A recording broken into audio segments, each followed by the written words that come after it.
Indian educational thinker की जो series चल रही है उसके अंतर्गत आज हम पढ़ेंगे जड्डू कृष्णमूर्ति के बारे में। ठीक है, और उनकी एजुकेशनल फिलोसॉफी भी हम समझेंगे। If you are new to this channel, do consider like share and subscribing to my channel. आज की क्लास शुरू करते हैं। क्या क्या पढ़ेंगे हम आज की क्लास में, तो वो देख लेते हैं। पहले क्लास का ओवरव्यू ले लेते हैं। तो सबसे पहले हम जड्डू कृष्णमूर्ति, उनकी हिस्ट्री, उनकी पास्ट लाइफ के बारे में जानेंगे, ताकि हम उनकी जो एजुकेशनल फिलोसॉफी है उससे अच्छे से कनेक्ट कर पाए। राइट। देन उनके जो एजुकेशन के बारे में जो उनके विचार थे वो देखेंगे। उनके नॉलेज के बारे में क्या व्यू पॉइंट्स थे वो भी देखेंगे। देन एम्स ऑफ एजुकेशन है, प्रिंसिपल्स है, टीचिंग मेथड्स है, करिकुलम है, और टीचर का रोल एजुकेशन सिस्टम में क्या होना चाहिए अकॉर्डिंग टू जे कृष्णमूर्ति, वो देखेंगे। और फाइनली जो उन्होंने एक स्कूल एस्टैब्लिश की थी, that is Rishi valley school, उसके बारे में भी जानेंगे। अब ये नाम आपको याद रखना है, बिकॉज जो कॉम्पिटिटिव एग्जाम है उसमें पूछा जाता है कि किस जो एजुकेशन थिंकर ने ऋषि वैली स्कूल को एस्टैब्लिश किया, किन्होंने ये एस्टैब्लिश की थी ये स्कूल, तो आपको उसमें जे कृष्णमूर्ति का नाम को याद रखना है। ठीक है, अब आगे देखते हैं अबाउट जे कृष्णमूर्ति। तो उनका जो लाइफ स्पान देखे, दैट इज 1895 टू 1986 तक रहा। उनका जन्म कहाँ हुआ था? मदनपल्ले में। कहाँ पे? आंध्र प्रदेश में है। ठीक है, और 11 मई 1895 को उनका जन्म हुआ था। ठीक है, he was an Indian philosopher, writer and speaker. Right. अब एट द एज ऑफ 15 साल की उम्र में वो एनी बेसेंट के साथ इंग्लैंड चले गए और वहाँ पे थियोसॉफिकल सोसाइटी के मेंबर बन गए। उन्होंने थियोसॉफिकल सोसाइटी ज्वाइन कर ली। अब थियोसॉफिकल सोसाइटी ने उनको वर्ल्ड टीचर का टाइटल दिया था। अब ये भी चीज़ आपको याद रखनी है कि किस एजुकेशनल फिलोसोफर को वर्ल्ड टीचर का टाइटल मिला था। हालांकि जब उनकी आइडियोलॉजी मैच नहीं हुई थियोसॉफिकल सोसाइटी से और जब वो उससे सेपरेट हुए, तब ये टाइटल उन्होंने उनको वापस लौटा दिया था। राइट। आगे देखते हैं। He rejected the view that the teaching is something that has to be first studied and then translated into action. ठीक है, अब वो उस व्यू पॉइंट के बिल्कुल खिलाफ थे कि जब आप बच्चों को पढ़ाते हो तो एक बार आप सारी चीज़ें पढ़ा लो, और इन फ्यूचर जो चीज़ें बच्चे सीखता है क्लासरूम में, जो बच्चे सीखते हैं, वो इन फ्यूचर वो कहीं ना कहीं लाइफ में वो एक्शन में लाए और लाइफ में वो चीज़ें इम्प्लीमेंट करे। वो चीज़ों को वो बिल्कुल नहीं मानते थे। वो तो किस टाइप के एजुकेशन को मानते थे? तो वो इंटीग्रेटेड एजुकेशन में मानने वाले थे। ठीक है, जिसके बारे में हम आगे जानेंगे। Then he wrote the book entitled education as service. अब ये चीज़ भी आपको याद रखनी है। उसमें उसने क्या डिस्क्राइब किया था? तो उन्होंने लिखा था about life of an ideal school. किस टाइप की एक आइडियल स्कूल होनी चाहिए, तो उसके बारे में एजुकेशन एज सर्विस बुक में जे कृष्णमूर्ति ने लिखा था। और उन्होंने ऋषि वैली स्कूल, ऋषि वैली एजुकेशन सेंटर 1928 में इस्टेब्लिश किया था। ठीक है, ये थोड़ी सी फैक्चुअल इन्फॉर्मेशन है जो आपको याद रखनी है। Right. Now moving ahead, education के बारे में उनके थॉट्स क्या थे, ये उनके कोटेड वर्ड्स हैं। अब ये चीज़ें एक या दो, हर कोई एजुकेशन थिंकर के जो कोटेड वर्ड्स है, आपको थ्योरी के एग्जाम देनी है तो वो याद रखना ज़रूरी होता है। इससे आपका एक आंसर का इंप्रेशन अच्छा बनता है, आप अच्छे नंबर मिल सकते हैं। ठीक है, तो ये जो उनके कोटेड वर्ड है वो हम समझते हैं। First, understand the purpose of our existence, the purpose of our life, and understand what we are thriving for. ठीक है, सबसे पहले हमारा एग्जिस्टेंस, हमारा अस्तित्व क्यों है, ये हमें समझना है। हमारा लाइफ का पर्पस क्या है वो समझना है, और हमें लाइफ में क्या चाहिए, what we are thriving for. ठीक है, वो चीज़ें समझना है। एक बार वो सारी चीज़ें पता चल गई तो वो हमें स्ट्रांग बना देगी, हमारी लाइफ को वो स्ट्रेंथन करती है। ठीक है, आगे उन्होंने कहा है to find out what you really love to do is one of the most difficult thing. ठीक है, बस ये जो सारी चीज़ें है ना, ये पता चल जाए तो बहुत बड़ी बात है। बट ये चीज़ों को पता मतलब करना वो बहुत डिफ़िकल्ट है, बहुत ही एक क्या बोले, एक डिफ़िकल्ट टास्क है जो हमारी पूरी लाइफ निकल जाए ना तो भी हम ये हमारे लाइफ का पर्पस क्या है हमें पता ही नहीं होता। बट ये जो हमारे लाइफ का पर्पस क्या है, हमारे लाइफ का एग्जिस्टेंस का हमारा पर्पस क्या है, वो जानने में कौन मदद करेगा? तो ये किसका पार्ट है? This is the part of education. ये एजुकेशन का पार्ट है। एजुकेशन कहीं ना कहीं आपको ये सारी चीज़ों को पता करने में हेल्प करेगा अकॉर्डिंग टू जे कृष्णमूर्ति। ठीक है, सेकंड कोट देखते हैं। The highest function of education is to bring about an integrated individual. ठीक है, who is capable of dealing with life as whole. ठीक है। अब इंटीग्रेटेड इंडिविजुअल की बात की है, जो लाइफ को एक होल की तरह, ठीक है, हमारी लाइफ में बहुत सारे एस्पेक्ट्स होते हैं, हमारे सोशल एस्पेक्ट्स होते हैं, इकोनॉमिकल एस्पेक्ट्स होते हैं, ठीक है, बहुत सारी चीज़ें होती है, बट वो जो सारी चीज़ों को हमें होल, एक पूरे एक लाइफ की तरह देखना है। इस तरह का हमें एक इंडिविजुअल बनाना है, एक इंटीग्रेटेड इंडिविजुअल बनाना है। ये भी जे कृष्णमूर्ति का कहना था, ठीक है। और ये सारे काम कौन करेगा? Bye the mean of education. ये सारे काम एजुकेशन का ही है, ठीक है। Bye the mean of education, हम जो शिक्षा देंगे बच्चों को, वो बच्चों को एक इंटीग्रेटेड इंडिविजुअल बनाने में हेल्प करेगा। क्लियर? अब जे कृष्णमूर्ति ने नॉलेज को तीन क्लासेस में, 3 क्लासेस में उन्होंने डिवाइड किया है, विभाजित किया है। और 3 क्लासेस कौन कौन से थे? तो पहला था तो scientific, then collective and individual, मतलब कि वैज्ञानिक, सामूहिक और व्यक्तिगत।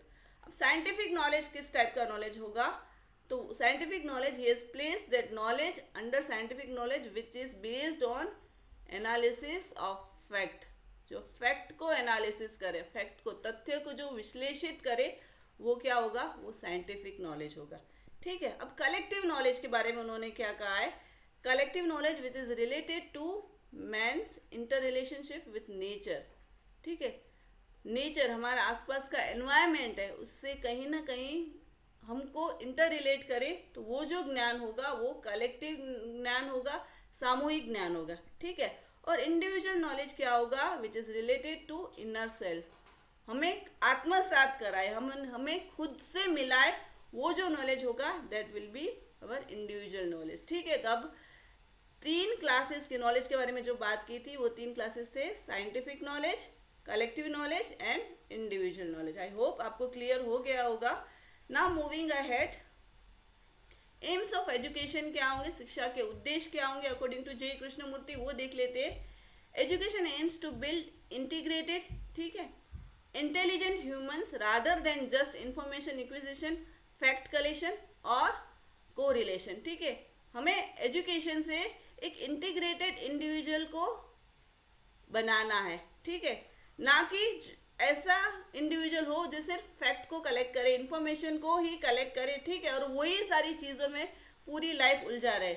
एजुकेशन का ये काम नहीं है, ठीक है। आगे देखते हैं, education aims to create integrated people who are matured. अब इंटीग्रेटेड पीपल कैसे होने चाहिए, इंटीग्रेटेड लोग कैसे होने चाहिए, वो भी उन्हें स्पेसिफिकली उन्होंने कहा है कि वो मैच्योर्ड होने चाहिए, फियरलेस होने चाहिए एंड पजेस सेल्फ अवेयरनेस होनी चाहिए, ठीक है। इंडिविजुअल नॉलेज में यही बातें आई थी, सेल्फ अवेयरनेस की बात इंडिविजुअल नॉलेज में भी आ गई थी, ठीक है। आगे देखते हैं, love and kindness rather than merely scholars, technologist and job seekers. कि एजुकेशन से हमें सिर्फ स्कॉलर हो, टेक्नोलॉजिस्ट हो, टेक्नोलॉजी के बारे में अच्छे से जानते हो, और जिसको जॉब के लिए जो पढ़ाई करते हो, ऐसे हमें नहीं बनाने। हमें किस तरह से इंटीग्रेटेड इंडिविजुअल बनाने हैं? तो जो मैच्योर्ड हो, फियरलेस हो, जिनको एक सेल्फ अवेयरनेस हो, और जो आसपास के लोगों से प्यार कर सके, जिसमें सिंपैथी हो, एम्पैथी हो, काइंडनेस हो, इस टाइप के हमें individual by the mean of education हमें बनाने हैं, ठीक है।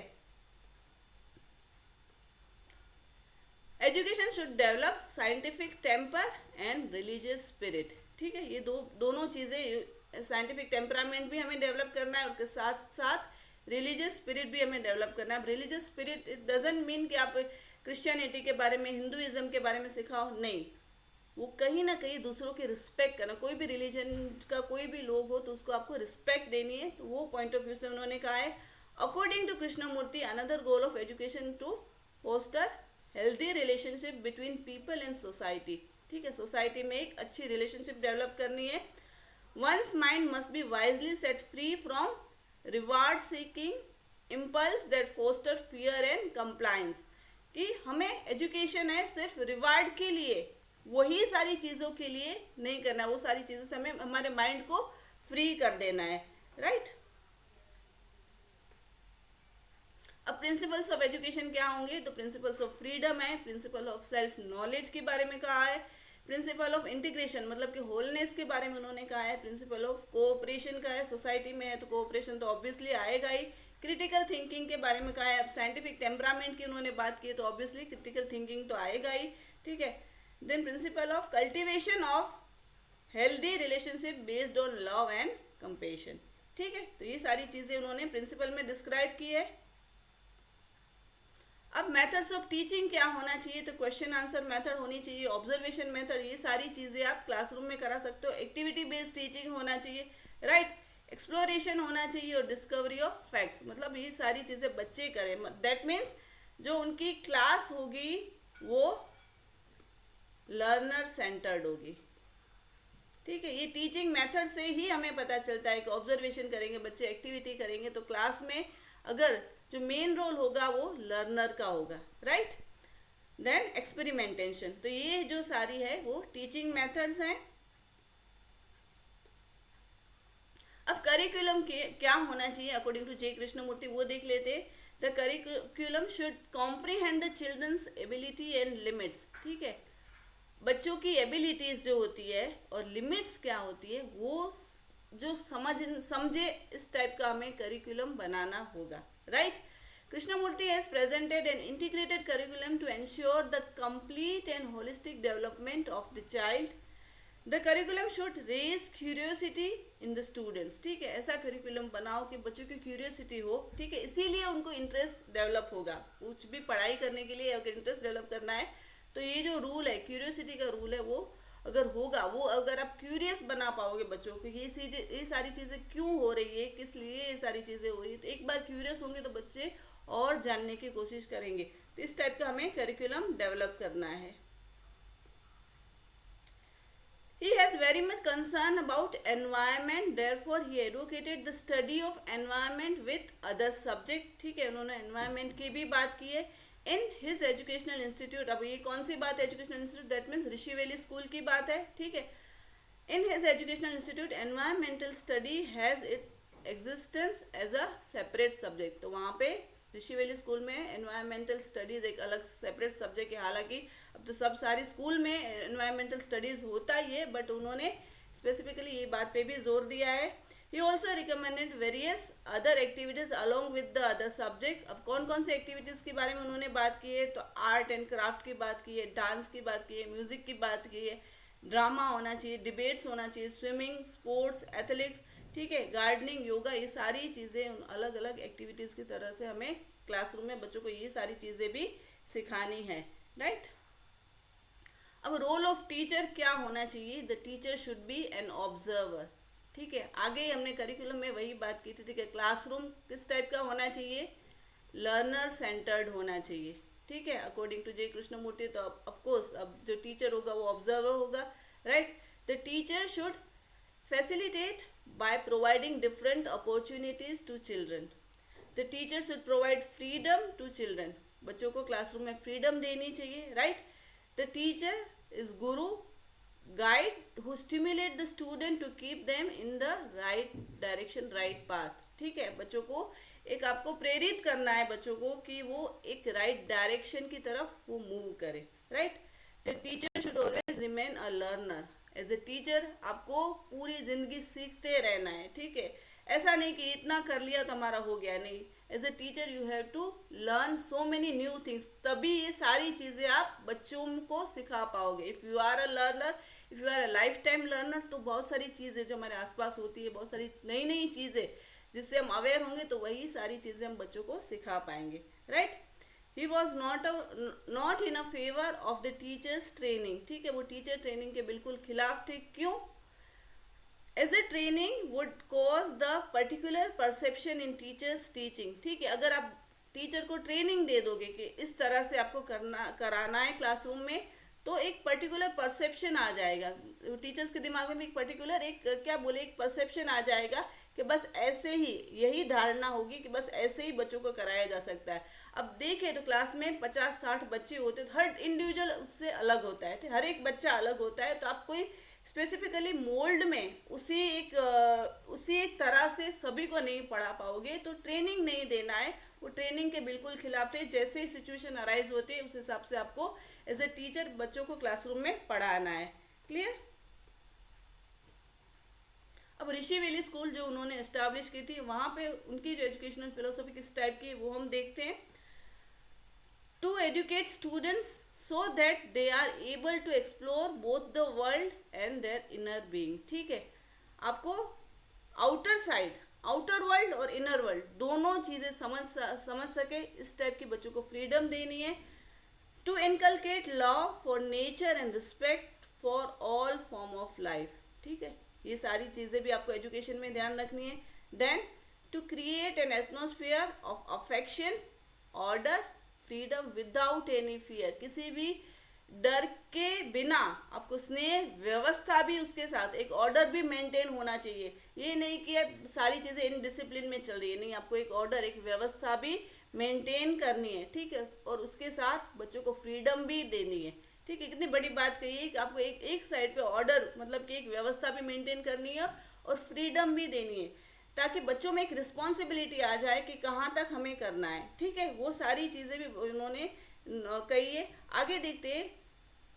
Not to condition that students in any particular belief, either religion, political or social, so that their mind remain free to ask fundamental question, inquire and learn. ठीक है, उनको एक कोई बिलीफ ने हमें किसी मोल्ड में हमें बांधना नहीं है कि ये रिलीजियस एस्पेक्ट है उससे, या तो कोई पॉलिटिकल एस्पेक्ट या तो सोशल एस्पेक्ट, आपको ऐसे ही करना है, इस तरह के क्वेश्चन नहीं पूछने हैं, आपको इसी राह पे चलना है. जनरली स्कूल में हम यही करते हैं, इवन घर में भी ये सारी चीज़ें हम करते हैं, बट नहीं, उनको ये किसी भी आप बोले कोई भी मोल्ड में उनको नहीं डालना है, तो उनका माइंड फ्री होगा, जो बच्चे क्वेश्चन कर पाएंगे. अदरवाइज उनको एक दिमाग में हो ही जाएगा कि नहीं, यही चीज़ें हमें करनी है, उस डायरेक्शन में जाना ही नहीं, तो क्वेश्चन करना, इंक्वायरी करना भी बंद कर देंगे. तो ये सारी चीज़ें हमें ध्यान रखनी है. और ये जो फंडामेंटल चीज़ें किस स्कूल की है, तो ऋषि वैली स्कूल में ये सारी चीज़ें उन्होंने इम्प्लीमेंट की है. So thank you for watching. If you find this class informative, do consider like, share and subscribing to my class.